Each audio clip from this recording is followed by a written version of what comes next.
There's a version of many of us that once felt lost, disconnected, unseen, and sometimes, even as adults, that lost girl or lost boy still whispers inside us. So the question comes is, what if healing begins the moment we own our story and accept that we were never abandoned, only becoming?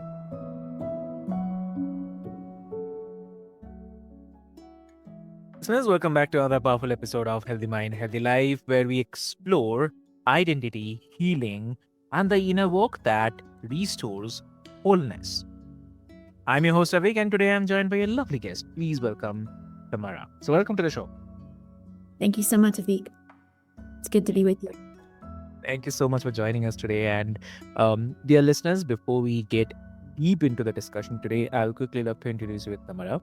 So, Tamara is the creator, connector, educator, artist, and the founder of Love in a Big World.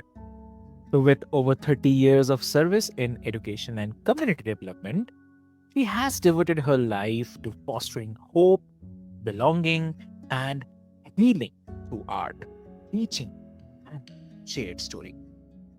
So, her journey through perseverance, motherhood, adoption, leadership, and creative expression speaks to what it means to move from feeling lost to feeling beloved.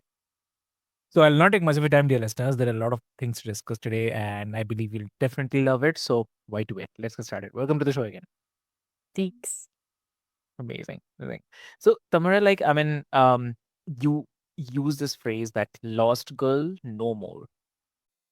What did you realize that owning your story was the doorway to healing? Yes.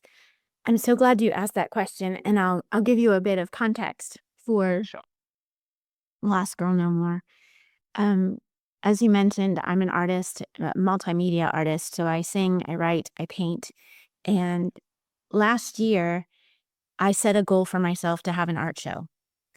I Oh, realized around February of 25 that I had 70 or more paintings hidden in oh, closets and in treasure chests in my garage.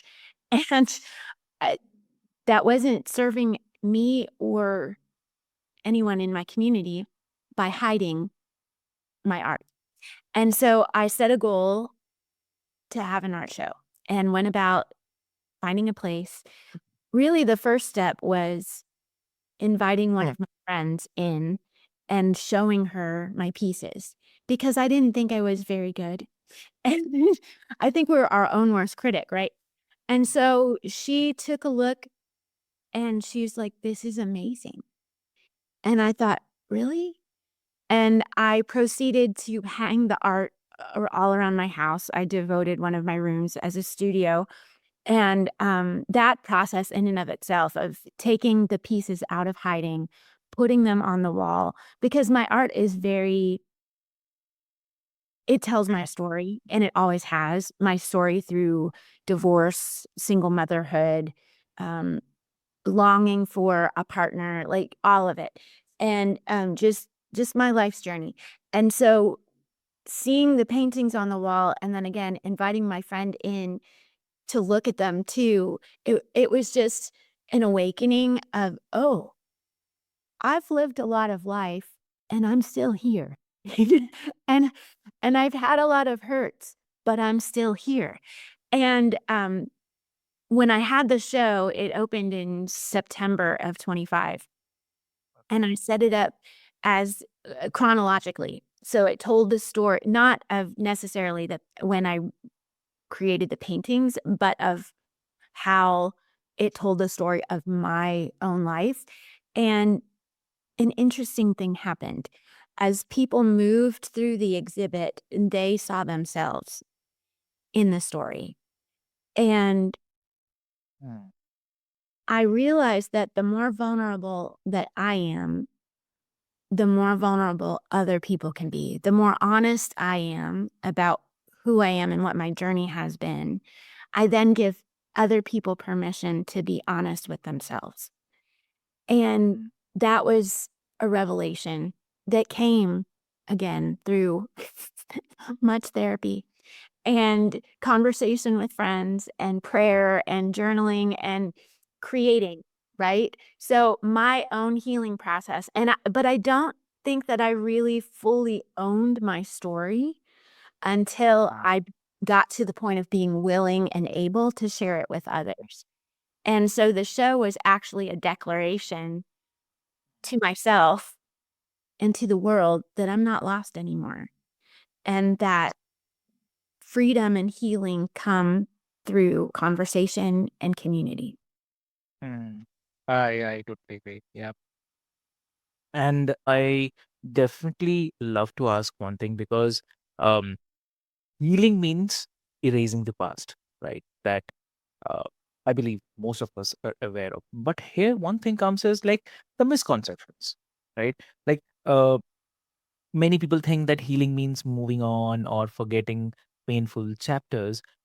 So, what do you think? I mean, from your experience, what actually happens when we try to bypass our story?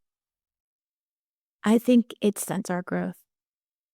I think the healing doesn't need because I tried that approach, right? I tried erasing the past. I tried detaching completely from who I was and what I didn't like that had happened, like being in a toxic marriage or um, Mm, being a single mom. Like I lived through it and felt like I needed some kind of reward for having lived through the pain, mm, but I didn't really embrace it as part of me. And so that was a form of self-rejection, actually, because all of those experiences, all of those hardships, all of those challenges have actually shaped me to become who I am. And so I think that healing comes through acceptance, radical acceptance. very true. Very true. Yeah. And what shifts internally, like when someone chooses to accept themselves as beloved rather than broken? Yes, I love that question. And I'm going to answer that in part with a quote. A friend of mine in 2018 emailed me and said, "Anytime I see you, this quote pops into my head. And so I'm thinking that you need to hear it." And the quote was from Henri Nouwen, and it says, "Self rejection is the greatest enemy of the spiritual life because it contradicts the sacred voice that calls us the beloved. Being the beloved constitutes the core truth of our existence." And so when my friend gave this to me, I was really offended. I was like, "What do you mean I'm rejecting myself?" In 2018, I had no idea, no concept of what that meant. I was a single mom. I had a 15-year-old girl and a 13-year-old boy still living at home, a 20-year-old who was off to college. I was doing the best I could, right? And I didn't even know that it was possible for me to reject myself. But when I read that quote, which was from an author that I admired, and it mentioned the word beloved, which is a word that I have tattooed on my right forearm, I realized, hey, that's probably something that I need to pay attention to. And I think accepting my belovedness, I mean, for me, it has, I had a conversation with another friend yesterday, and she said to me, "So why is it so easy for us to believe lies about who we are?" Yeah. And I think part of that comes from society, part of it comes from experiences we've had, part of it comes from we're so quick to believe the negative, right? Mm, But to imagine that we are beloved, even in our mess, even when we're not our best, that we're created with purpose, mm, that we are beautiful, and that we have a mission to accomplish here in this world to love others mm. and to love ourselves. Um, it changes our perspective. It shifts how we move in this world. And I, for me, it has been like the peeling of an onion, like just removing the layers that have kept me from understanding the core truth of my existence, as Nowen says, which is that I'm beloved. Yep. Yep. Exactly. Exactly true. Yep. And yeah, definitely. Understand. I mean, acceptance seems to soften the grip of shame. So, um, yeah, definitely. And um, if you have a gift for building community, right? So, Yeah. w- so why is belonging so central to the mental health? That's a great question, Avik. We are created for relationship. We need each other. I think one of the biggest lies, like I mentioned, the lies that we're so quick to believe is that we can live in isolation and be okay. We can't. We need each other. The whole concept of an industrial society like we live in today, it's pretty new. I mean, if you look back at the history of the world, for thousands of years, people lived in agricultural communities, in tribal communities. They did life together. It would be, the grandparents looking out for the grandchildren while the parents worked the fields or, went to the shops. I mean, it was, so this idea that we here in Nashville, Tennessee, I've got to drive everywhere I go. And we had an ice storm here just a few weeks ago in at the end of January of 26. And here in the South, especially in Nashville, when we get an ice storm, it shuts everything down. And I'll tell you, that about took me out because for about a week or 10 days, I couldn't go anywhere, couldn't do anything, couldn't see people because it was treacherous to drive, right? And there were trees down and hundreds of thousands of people were without electricity. And it was just another moment to pause and say to myself, "Oh, I need people." Yes. We are created to belong, and that I think that sense of belonging, it doesn't mean like when you're a teenager and you belong to a certain clique, like you're with the jocks or you're with the preps or, whoever. It's we belong in the human family, and all of us need to know that because if we're isolated, that's when it's so easy to believe the lies and for us to forget that we're the beloved. Exactly. Yeah. Ooh. So what happens emotionally when someone feels seen and heard without judgment? I love that question. And it reminds me, so I've done a lot of work over the years, as you mentioned, with Love in a Big World and also with different youth organizations. And most recently, I was leading a grassroots organization where I had 160 kids and 83 volunteers under my Mm. care. And recently resigned from that position. And one of the kids, he's about 10 years old now, he said to his mom, he said, "You know what I love about Miss Tamara? Every time she saw me, she called me by name." Mm. That let him know that I cared. That let him know, like you said, I saw him. I knew him. I valued him. And again, that's something that we all need. And I think in this society that because of the distance, because of screens, because of social media, we forget just the simple calling somebody by name when we see them in person, making eye contact, like all of those very basic human connection activities um, give us that sense of value and worth. Yeah. Yeah. That's amazing. So we often underestimate how deeply isolation wounds. So definitely. Absolutely. And I think too, like you mentioned shame before, Mm. I think the isolation and shame go hand in hand because the more we're isolated, the louder shame becomes. And the louder shame becomes, the more we isolate. It's almost like a broken record, right? It just keeps repeating and repeating and repeating.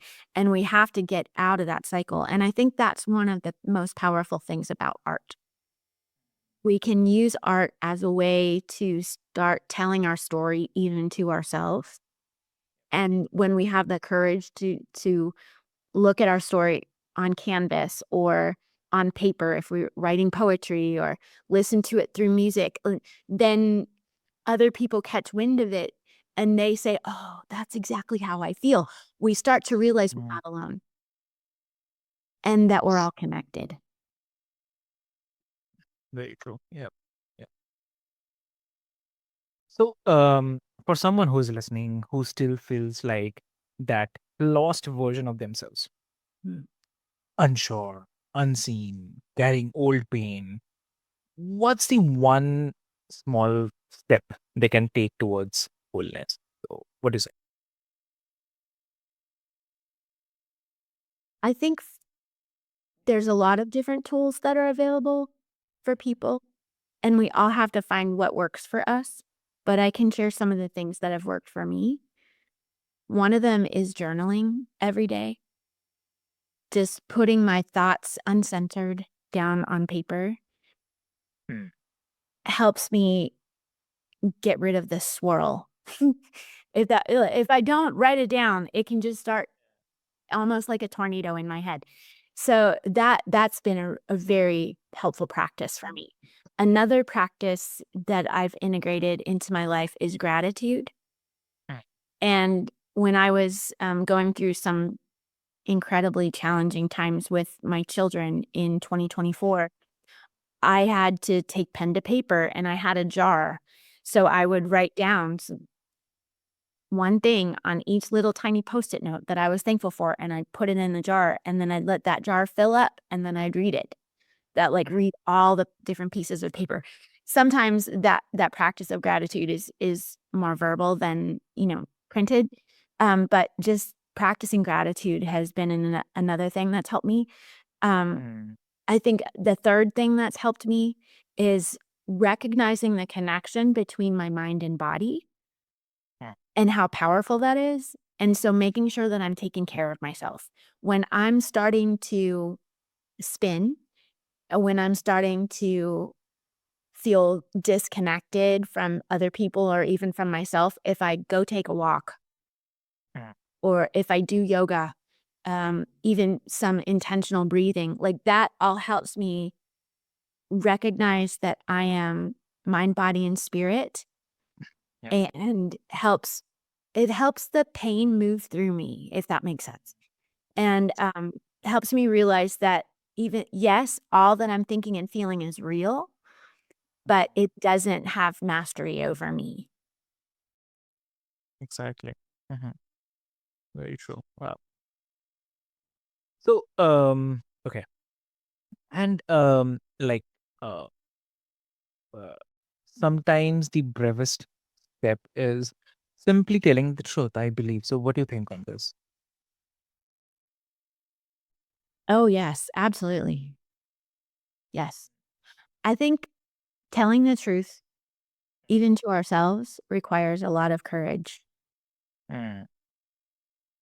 And one of the things that I found that's helpful for me is to have a group of people, whether it's in a support group or a friend group, who accept me for who I am and are safe people and are open to hearing the truth. Mm. That helps me say it out loud and gives me, again, that courage to accept my own story. Because I think, it's all related, the shame, the isolation, the truth speaking, like, but when we say it out loud and we realize that we're still loved by the people in our lives, our family, our friends, our therapist, our support group, whoever it is, um, it lets us know, "Oh, okay.